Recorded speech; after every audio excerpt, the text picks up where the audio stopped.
The road twisted through the forest like a pale scar, nearly swallowed by endless trees.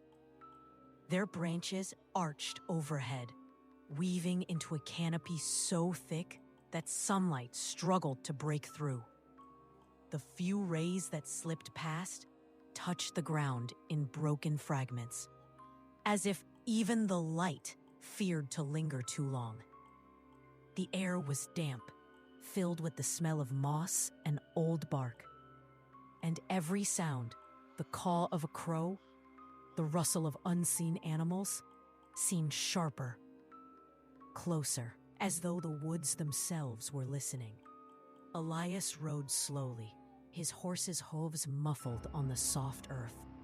He had heard stories of Hollowbrook long before he saw its name carved into the splintering wooden sign at the crossroads, a place spoken of in taverns only when the fire burned low, when shadows deepened on the walls, villagers who vanished, bells tolling in the dead of night, a river that carried whispers instead of water. The fog grew thicker as he advanced, crawling along the forest floor, rising around the trees, curling in tendrils around his legs. It clung to him like damp hands. And then, without warning, the forest broke and the village appeared. Hollowbrook. It lay in a shallow valley, houses huddled together like frightened children. Roofs sagged under the weight of years, chimneys leaned, and windows glimmered with faint reflections, too faint to tell if anyone truly watched from within. The river ran alongside the road, black and sluggish, carrying the faintest shimmer on its surface, as though a thin skin of oil floated there. A bell tolled, not a call to prayer, nor a call to arms, but slow, deliberate, like a heart beating its final notes. Elias dismounted, his boots sinking into mud that clung stubbornly.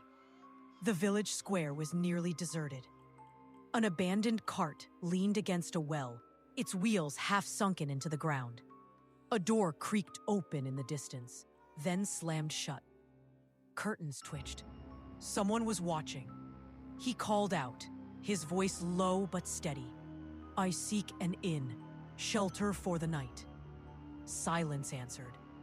The wind stirred the fog, carrying the faint smell of wet stone and something metallic beneath it. Then, at the far side of the square, a figure emerged. An old woman, hunched, her shawl heavy with dew. Her eyes, sharp despite the lines on her face, lingered on Elias with something between suspicion and sorrow. She raised a crooked hand and pointed. "The silver hair," she rasped, her voice like brittle leaves. "At the end of the lane, but mind the night, traveler. It walks quicker here than in other places." She shuffled away, disappearing into the mist as though swallowed by it. Elias felt the weight of her words press down. He followed her direction, boots echoing softly. Each house he passed seemed older, darker, the wood swollen with years of damp. In some windows, faint candlelight flickered, but no voices followed. It was as though the entire village breathed shallowly, waiting. The inn stood taller than the other buildings, its sign carved with a rabbit leaping through tangled vines. It swayed slightly in the mist, creaking. Warm light spilled from the windows, though muted, as though struggling to survive in the fog. Elias stepped inside. The air inside was thick with the smell of smoke and stewed meat. A fire burned in the hearth, but the flames seemed subdued, their light unable to chase shadows from the corners of the room.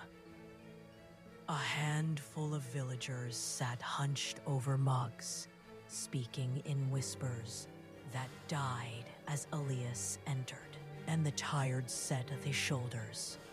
"You've come far," the innkeeper said. At that, a murmur ran through the few patrons. Someone chuckled bitterly, another shook their head. The innkeeper's gaze sharpened. He leaned forward, lowering his voice. News is not given freely here. Words are weight, and weight can drown. But I'll tell you this much. Keep to your room when the bell tolls at midnight. Do not look through the window. Do not open the door. The warning was plain, but Elias felt the man's fear more than his words.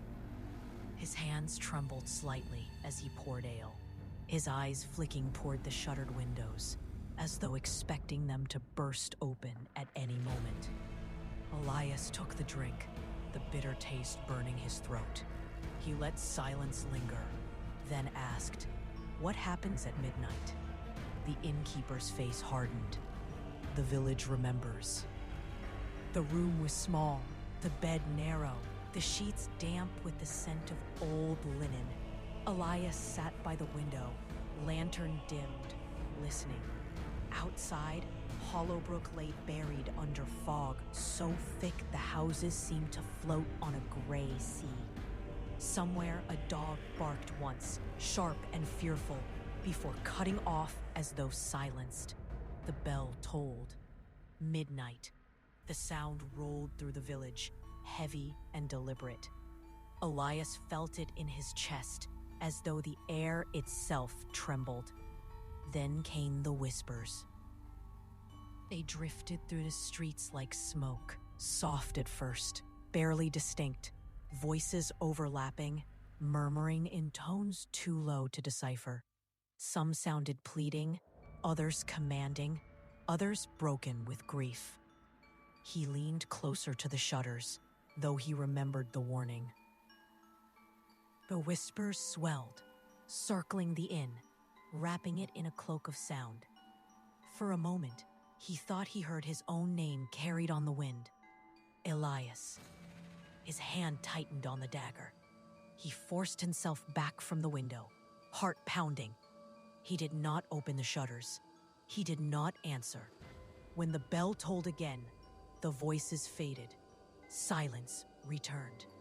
The fog pressed against the glass, thick as stone. Elias did not sleep. At dawn, the fog thinned slightly, though the sky remained heavy, colorless. Elias left the inn, walking the narrow lanes. Few villagers moved about, and those who did avoided his eyes. The river slid by, sluggish, carrying fragments of branches and leaves that spun in its black current. He turned a corner and froze. Two children stood at the edge of the fog, a girl and a boy, no older than 10. Their clothes were torn, their feet bare, their faces pale. They clung to each other, watching him with wide eyes. The girl spoke first, her voice a whisper. "You shouldn't be here." The boy tugged her sleeve, urging her back, but she stood firm. Elias crouched slightly, keeping his tone calm. "What's your name?" "Lila," she said. "And this is Finn." The boy shook his head quickly, his eyes darting to the shadows between the houses. Elias followed his gaze, but saw only fog curling against the wood. "Where are your parents?" Elias asked softly. The girl's lips trembled. "Gone. The mist took them." Elias felt a chill run deeper than any night air. The children's faces held no doubt, no confusion, only raw memory. He offered a hand, but they backed away. "Don't follow us," the boy whispered. "If it knows you saw us, it will come sooner." And before Elias could speak again, the two vanished into the fog, swallowed as though they had never been there at all. The river ran through Hollowbrook like a wound, dark and sluggish. Elias followed its edge, boots crunching over damp gravel. Mist clung to the surface of the water, curling upward in tendrils that almost resembled reaching fingers. Each ripple carried faint reflections, shapes that did not match the trees or rooftops nearby. He crouched at the bank, running his hand close to the surface without touching it. The smell rose sharp, metallic, tinged with something faintly sweet. Like fruit left to rot. He pulled back quickly, throat tightening. A voice broke the silence. Best not to stare too long. An old man stood behind him, leaning on a crooked staff. His coat was patched, his hat pulled low. His eyes, however, gleamed bright, too sharp for someone so bent with years. "You'll find the river stares back," the old man continued. Elias straightened. "You seen it?" The man chuckled, dry as snapping twigs. "Seen, lived with it. Heard it whisper my name when I was younger than you. The river carries memory. It feeds on what we try to forget." His gaze drifted downstream, where the fog thickened until it seemed like a solid wall. "Follow it far enough, and you'll find the chapel, or what's left of it." That's where the remembering began. Before Elias could ask more, the man shuffled away, vanishing down an alley so narrow, the path to the chapel wound uphill, through trees twisted as if frozen mid-scream. Their roots broke the ground like gnarled claws. The fog thickened the higher he climbed, muffling every sound. Even the birds were silent here. At last, the trees broke, revealing the ruins. The chapel stood crooked.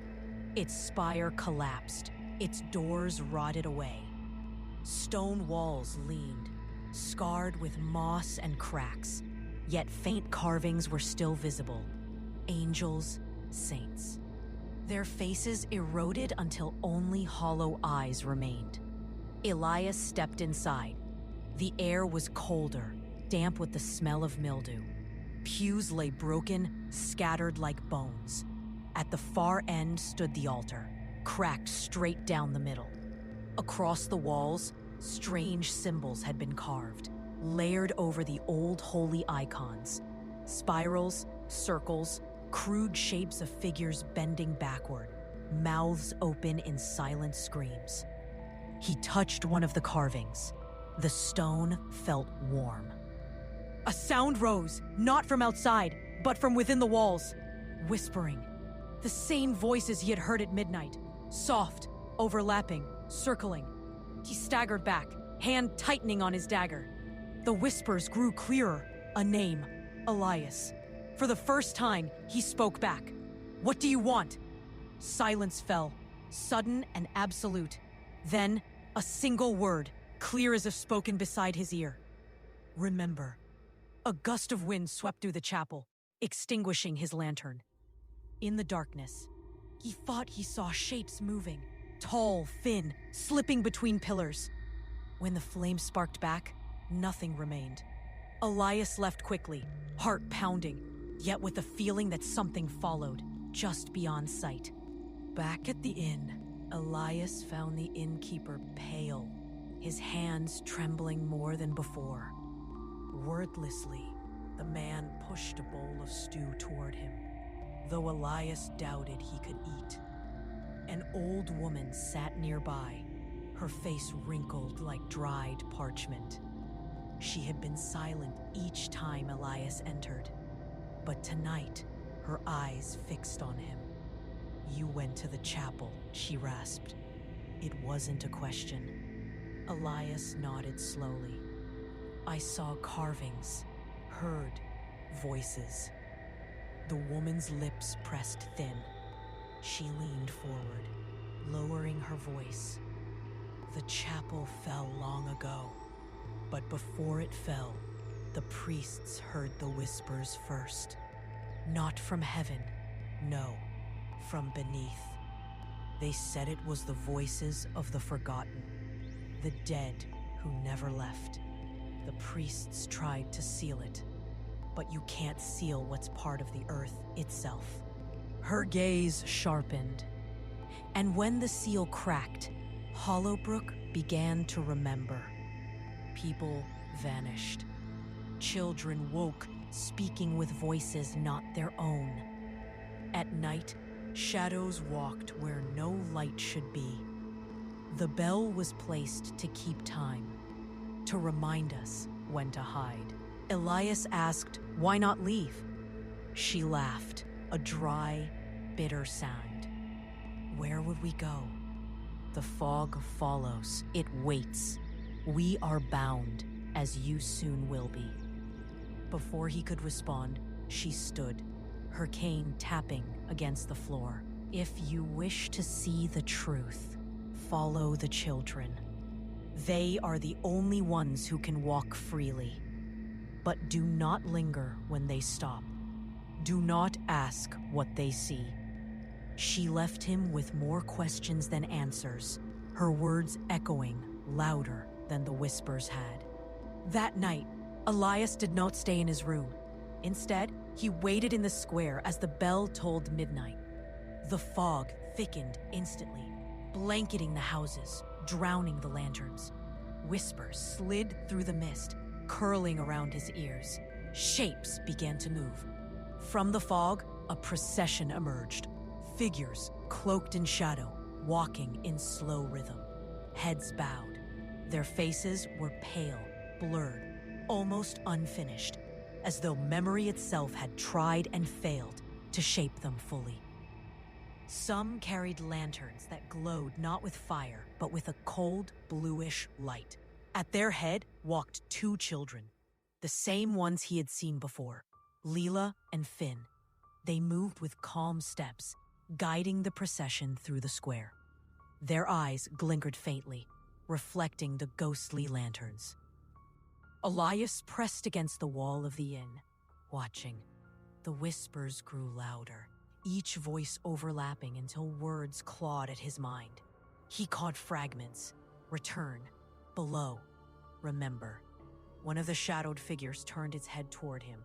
For a moment, Elias saw its face clearly. Hollow eyes, mouth sewn shut, skin stretched too thin over bone. The figure lifted its hand slowly, as if beckoning him to join. Elias gripped the dagger tighter. He forced himself to stay still. To step forward felt like surrender. To retreat felt impossible. At last, the procession passed, dissolving into the fog as though it had never been there. Only silence remained. Elias realized he was shaking, and worse, a faint voice lingered in his ears even after the fog thinned. A child's voice, whispering softly, "You are already part of us." The next morning, Elias searched the inn's shelves, pretending to look for kindling. Instead, he found a small, leather-bound book hidden behind jars of herbs. Its cover was cracked, pages yellowed. Inside were notes written in hurried script. The journal belonged to a man named Father Alaric, the last priest of the chapel. The entries grew darker with each page. At first, they spoke of strange voices during prayer, then of shadows moving without source. Later, confessions from villagers who swore the dead walked among them. The final pages were barely legible, ink smeared by water or tears. The children are the key. Their innocence draws it. The bell is no salvation, only a marker. I fear the whispers are not outside us, but within. They grow stronger each time we listen, each time we remember. The last line chilled Elias to the bone. If you hear your own name, it is already too late. Elias closed the journal, his hands trembling. Outside, the bell tolled noon, yet he swore he heard the echo of midnight in its tone. The fog returned earlier than usual that night. Elias had not meant to sleep, but when he awoke, the lanterns were already dim, the streets unnaturally quiet. From outside came the sound of laughter. High, bright, and wrong. He peered from the window and saw them, Leela and Finn, standing in the square, a ring of mist curling around their small forms. They were singing a rhyme, one he had never heard before, yet it tugged at his memory. Round and round, the circle tight. Hold your breath and hide from sight. If the bell forgets to chime, you'll be gone before the time. Their voices overlapped, echoing strangely, as though dozens of children sang in unison. Elias stepped outside. The ground seemed softer, damp, as if the fog itself seeped into the soil. The children stopped their game and looked at him. Their eyes glowed faintly in the moonlight. "Will you play with us?" Leela asked.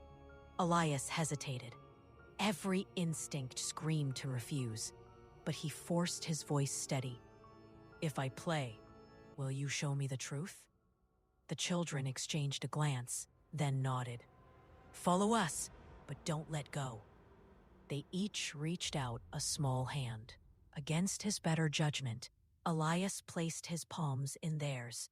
Their fingers were cold, too cold for living flesh.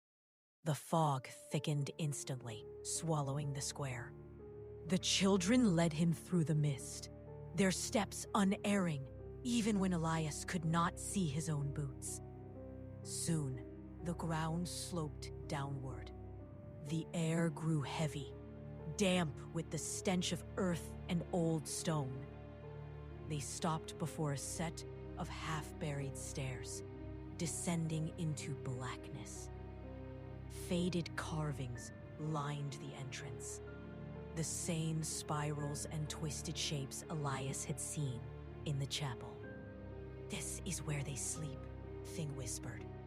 Elias drew his dagger, though he doubted steel would matter. Who? The ones who remember too much. The children guided him down. The air was colder still, pressing against his lungs.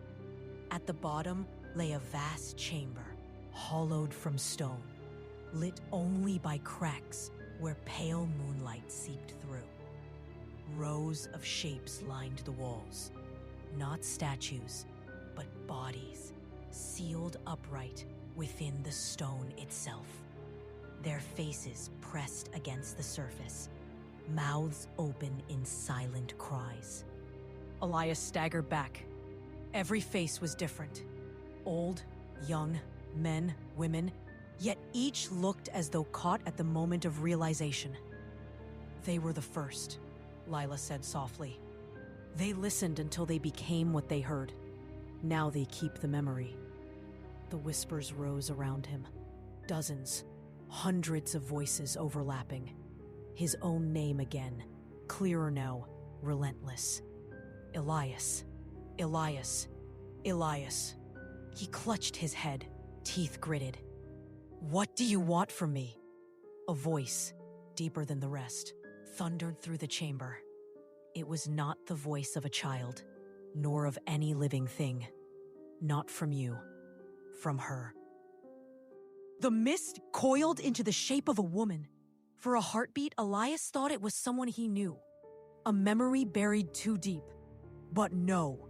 The figure's face was blurred, incomplete. "You carry her memory," the voice intoned. "Eleonora.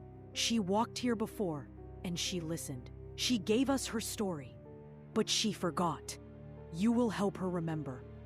The name cut through Elias like a blade. Eleonora. His sister, lost years ago in another village, swallowed by fog. He had buried her absence in silence, refusing to remember the details. Now, fragments returned, her voice calling his name. The night she disappeared, the feeling of cold mist at the door. The whispers clawed at him. "Remember, remember, remember." "No," Elias gasped. "She's gone." The children's hands tightened on his.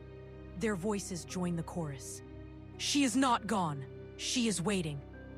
From the wall, one of the sealed faces began to move. The stone cracked, dust falling. Slowly, impossibly, the figure pulled free. Pale skin stretched thin, eyes hollow yet glowing faintly. The mouth opened, and a familiar voice emerged. Elias. His knees nearly buckled. It was Eleonora's voice. The apparatus staggered forward, half-formed, body crumbling as though it had been carved from ash. She reached toward him. Elias, don't let me be forgotten. He raised his dagger, trembling. If I free you, what happens to me? The children's answer came in unison. One must stay. The memory must live in someone. The whispers grew deafening. He felt them clawing through his skull, pressing fragments of Eleanor's face, her laughter, her final scream before the fog claimed her. He realized the truth. The fog was not a curse. It was memory itself, too heavy for the dead to carry, so it demanded the living to bear it. Hollowbrook survived only because someone always remembered. Someone always stayed. Eleanor's hand brushed his cheek. Cold, but achingly familiar. Please. The ground trembled. The chamber shook, dust raining from the ceiling. From above, the bell tolled. Once, twice, though it was not yet midnight. The sound reverberated through the stone like thunder. The children pulled away, their forms flickering. The bell is calling, Leela said. Finn's voice followed. Choose quickly, or it will choose for you. Elias closed his eyes. He thought of the villagers, trapped in their endless remembering. Of the journal, the priest's last words. Of Eleonora, begging not to be forgotten. The whispers swelled into a single scream. He opened his eyes. Elias drove the dagger into his palm, letting the blood drip onto the stone. Take me, he whispered. The chamber roared with voices, surging into his body like icy fire. Eleonora's form solidified, her eyes wide with sorrow. No, she breathed. But Elias smiled faintly. You'll live. That's enough. The fog swallowed him whole. When it cleared, only Eleonora remained, breathing, alive, though her eyes glimmered with the weight of every whisper. Above ground, the bell fell silent for the first time in centuries. Whichever ending is chosen, the last scene is the same. Elias walking along the riverbank at dawn, mist curling faintly, but no longer heavy. He pauses, looks back once. The village is gone. Only silence remains. Yet faintly, in the rippling water, he hears it again. A whisper, his name. Fade to black.